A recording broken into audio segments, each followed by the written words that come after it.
खूब पाटी अशें घडटा की आमी बरें करता आनी दुसरीं आमकां बरें करचे आसतना वायट करतात.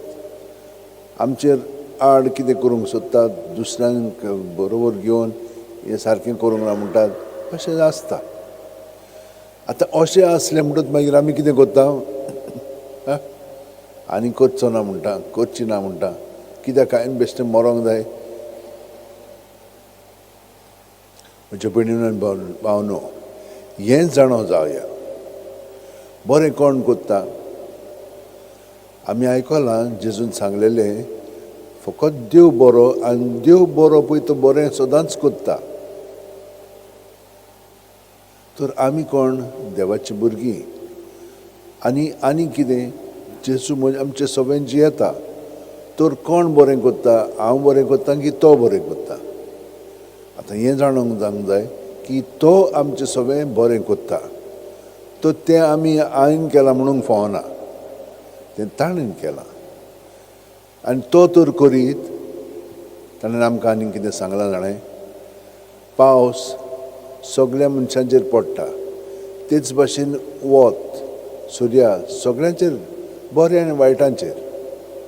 तो तेच भाशेन आमच्यो करण्यो, आमचीं उतरां सगळ्यो तेच भाशेन जावंक जाय.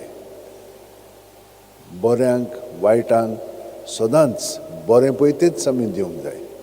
त्या पासून आमकां तर खूब वायट ती करीत जाल्यार आमी भिवंक फावना.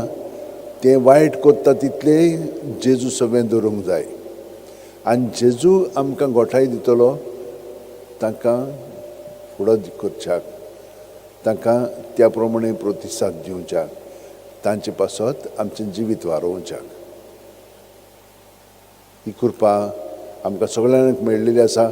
आनी तुमी सगळीं जाणां हे भशेन जियेतात.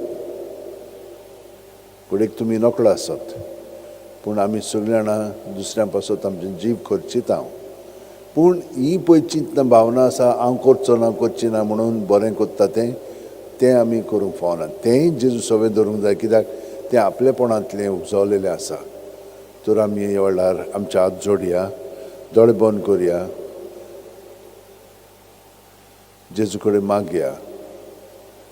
आमी विन्सेंट पालोटी सारकीं दुसऱ्यांक बरें करच्याक आनी बरोबर आमी आमचो वावर करच्याक.